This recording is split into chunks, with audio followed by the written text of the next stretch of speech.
Very good morning to all of you. मैं हूँ श्वेता झा और फेसबुक लाइव में आपका स्वागत है। फेसबुक लाइव में हम आपको तमाम बड़ी आज दिन भर चलने वाली है और साथ ही साथ आपको हम बताते हैं वो खबरें भी जिसको लेकर अपडेट आज तक के अलग अलग प्लेटफॉर्म्स पर आप देख सकते हैं, टेलीविजन पर आप देख सकते हैं, टेलीविजन चैनल पर। तो आपको आज की कई बड़ी खबरें और डेवलपिंग खबरें मैं बता दूं। जो सबसे बड़ी खबर है, क्योंकि पश्चिम बंगाल में आपको बता दें कि आने वाले समय में 5 राज्यों में विधानसभा चुनाव होने वाले हैं और ऐसे में जहां सबसे ज़्यादा अभी जहां पर चर्चा है, जहां की चर्चा है, वो है पश्चिम बंगाल। पश्चिम बंगाल में लगातार घटनाक्रम भी बदलता जा रहा है, वहां से लगातार खबरें आ रही हैं।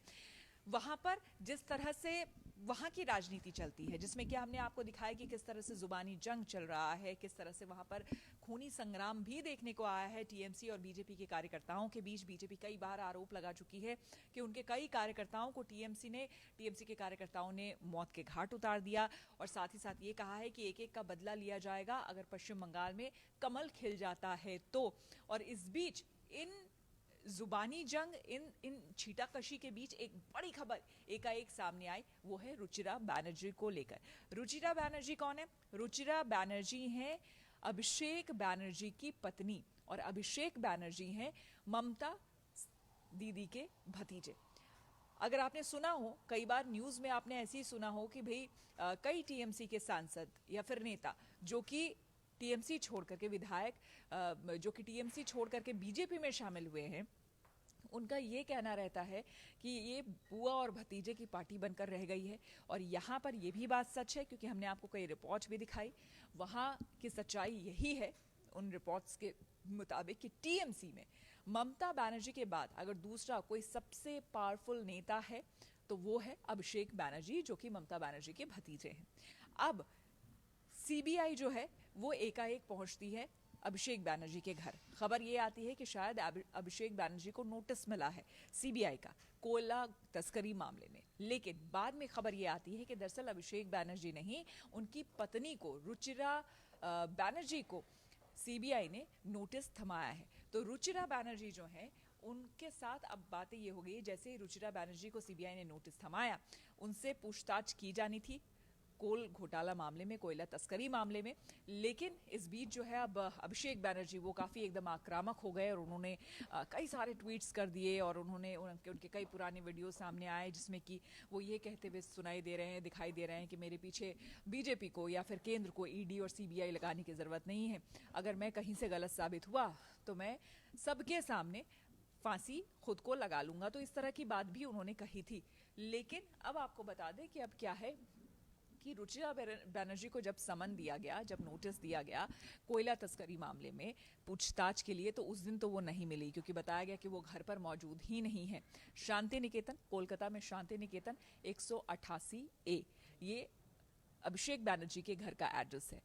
और यहाँ पर आज अब जो है, क्योंकि कल के दिन जो बीत चुका है कल, उस दिन खुद रुचिरा बैनर्जी ने सीबीआई को चिट्ठी लिखी और कहा कि वो 11 बजे से 3 बजे तक अवेलेबल है अपने घर पर और वो आकर के पूछताछ कर सकती हैं। हालांकि रुचिरा बैनर्जी की बहन से कल ही सीबीआई कई घंटों की पूछताछ कर चुकी है और अब आज देखना होगा कि सीबीआई इस पूछताछ में क्या कुछ निकाल पाती है रुचिरा बैनर्जी से, क्योंकि कई गंभीर आरोप है। बताया जा रहा है कि कोयला तस्करी मामले में जो किंग पिन है उसके अकाउंट से रुचिरा बैनर्जी के अकाउंट में ट्रांजैक्शंस हुए हैं। ये सबसे बड़ा यहाँ पर आरोप लगा है इस पूरे मामले में। तो इसमें कितनी सच्चाई है इस बात में, ये देखने वाली बात होगी। इसके अलावा एक जो और बात जो अभी इस वक्त काफ़ी ज़्यादा हाइप हो रही है वो है थाई पासपोर्ट की, थाई नागरिकता की बात। बताया ये जा रहा है कि 34 साल से वो यहाँ पर रह रही हैं रुचिरा बैनर्जी, और वो भी थाई नागरिकता के साथ। अब बीजेपी इस मुद्दे को भी यहाँ पर भुना रही है, उठा रही है, जो कि बंगाल के पॉलिटिक्स को देखते हुए, आने वाले चुनाव को देखते हुए टीएमसी के लिए कम से कम अच्छी खबर नहीं है। चलिए रुक करेंगे हम अगली खबर का। अगली खबर हम लेते हैं महाराष्ट्र की। महाराष्ट्र में बीजेपी के पूर्व सांसद संजय महादिक, माफ करिएगा, बीजेपी के पूर्व नेता और सांसद, जी हाँ, महादिक साहब जो हैं, उनके बेटे की शादी थी पुणे में और नासिक में ये शादी हुई है। और यहाँ पर हमने देखा कि बिल्कुल शाही शादी हुई और गेस्ट की तो क्या बात करें, वीवीआईपीज की तो वहाँ लंबी लंबी कतार लगी हुई थी, जिसमें कि मुख्यमंत्री, पूर्व मुख्यमंत्री देवेंद्र फडणवीस भी महाराष्ट्र के वो मौजूद थे, शरद पवार उसमें आए और संजय राउत उसमें आए और कई बड़े नेता उसमें इस शादी में शामिल हुए। लेकिन खबर ये नहीं है कि एक शाही शादी हुई और उसकी खबर हम आपको बता रहे हैं। खबर ये है कि महाराष्ट्र में कोरोना का विस्फोट हो गया है। एकाएक यहाँ पे मामला, जो एक्टिव केसेस हैं उसकी संख्या 6000 से ज़्यादा हो गई है। पिछले 3-4 दिनों की अगर हम बात बताएं तो 6000 से ज़्यादा यहाँ पर केसेस मेंशन किए गए हैं, रजिस्टर किए गए हैं। खुद मुख्यमंत्री वहाँ के उद्धव ठाकरे ने, उन्होंने प्रेस कॉन्फ्रेंस किया, उन्होंने लोगों को संदेश दिया है और ये कहा है कि भाई आपको ये देखना है कि आप चाहते क्या है महाराष्ट्र में। अगर आप चाहते हैं, यानी कि महाराष्ट्र के लोग अगर आप चाहते हैं कि यहाँ पर लॉकडाउन ना हो तो मास्क पहने, हाथ साफ करें और एक सोशल डिस्टेंसिंग की जो बात है, जो दूरी होनी चाहिए ज़रूरी, उतनी दूरी आपकी रहे, सोशल डिस्टेंसिंग आप मेंटेन करें, ये बहुत ज़रूरी है। अगर आप ऐसा करेंगे तो महाराष्ट्र में लॉकडाउन नहीं लगेगा। और अगर आप चाहते हैं कि महाराष्ट्र में लॉकडाउन लगे तो आप मत पहनिए मास्क। और बहुत ही कड़े शब्दों में देवेंद्र फडणवीस ने ये बात कही। लेकिन दूसरी तरफ खुद उन्हीं के यहाँ के लोग, उन्हीं के मंत्री, उनके गठबंधन के लोग, तमाम लोग दिखे महादिक साहब के बेटे की शादी समारोह में। इस शादी समारोह में आपको बता दें 200 लोगों के पहुंचने के लिए अनुमति दी गई थी कि भाई इस शादी में 200 लोग आ सकते हैं, गेस्ट आ सकते हैं। लेकिन आज तक ने खुद कवर किया और तस्वीरें दिखाई बाकायदा कि यहाँ पर 700 लोग पहुंचे हुए थे। अंदाजा लगाइए। और इन 700 लोगों में आम जनता तो छोड़ दीजिए, मतलब ठीक है अब उनके यहाँ आए तो जाहिर सी बात है वो खास ही होंगे, तो उन खास लोगों को तो छोड़ दीजिए, लेकिन जो वीवीआईपी कैटेगरी के लोग आते हैं उन लोगों ने भी मास्क नहीं पहन रखा था, एज इफ कि उन्हें कोरोना हो नहीं सकता है, क्योंकि वो वीवीआईपी लोग हैं। अब सवाल उठ रहे हैं, जाहिर सी बात है, क्योंकि वो नेता जो जनता के सामने आके बड़ी बड़ी बातें करते हैं, लोगों को बड़ी बड़ी नसीहतें देते हैं, वो अगर खुद कैमरे के सामने इस तरह से पेश आएंगे तो जाहिर सी बात है कि वो क्या बताना चाहते हैं कि भाई आपके लिए नियम कायदे अलग हैं, कोरोना आपको पकड़ सकता है क्योंकि आप छोटे आदमी हैं, आप आम जनता है, हमें तो छू नहीं सकता कोरोना क्योंकि हम वीवीआईपी हैं। सो ये एक बहुत बड़ी खबर बनी है, जाहिर सी बात है। और इसके बाद जब आज तक ने इसको प्रमुखता से दिखाया है तो वहाँ पर लोकल एडमिनिस्ट्रेशन को एक्शन लेना पड़ा है। और महादिक साहब, साथ ही साथ जो बैंक्वेट हॉल जिनका था वो एरिया पूरा, उनको, उनके अगेंस्ट, और जो मैनेजर है उसके अगेंस्ट कार्रवाई की जा रही है, मामला दर्ज किया गया है। तो ये दूसरी बड़ी खबर है।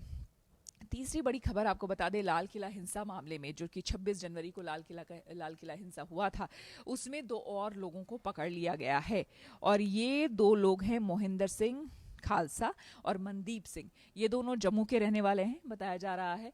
और इनकी मुख्य भूमिका बहुत ही प्रमुखता से इन्होंने 26 जनवरी में जो लाल किले पर हिंसा हुई थी उसमें प्रमुखता से इन्होंने भागीदारी दी थी, इनका रोल वहाँ पर रहा है काफ़ी इम्पोर्टेंट।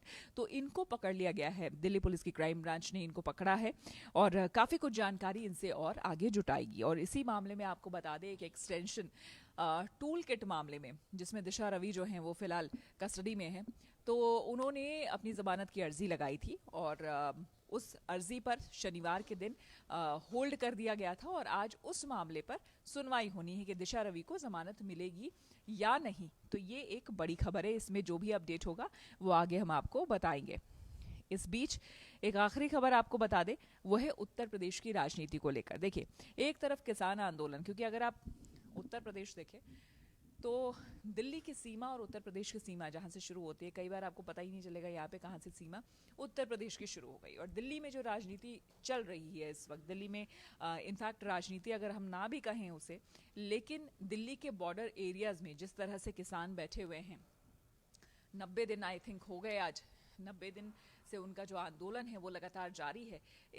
इसको कहीं ना कहीं कांग्रेस जो है एक अपॉर्चुनिटी के तौर पर देख रही है। उसे लग रहा है कि एक मुद्दा मिल गया है और इस मुद्दे को पूरी तरह से भुनाने की कोशिश में है कांग्रेस। और चूंकि उत्तर प्रदेश की प्रभारी हैं प्रियंका गांधी, और आने वाले समय में यानी कि अगले साल जो है उत्तर प्रदेश में चुनाव होने वाले हैं, ऐसे में मथुरा आज वो पहुंच रही है जहां पर एक महापंचायत हो रहा है किसानों का, और वहां पर वो भाग ले रही हैं इस महापंचायत में। इससे पहले सहारनपुर, बिजनौर और मुजफ्फरनगर, इन 3 जगहों पर महापंचायत में ऑलरेडी प्रियंका गांधी जा चुके हैं और अब ये चौथी जगह है जहां पर महापंचायत में प्रियंका पहुंचने वाली है। वहां से भी जो खबरें आएगी हम आपको अपडेट देते रहेंगे। फिलहाल मेरे साथ फेसबुक लाइव में इतना ही। धन्यवाद।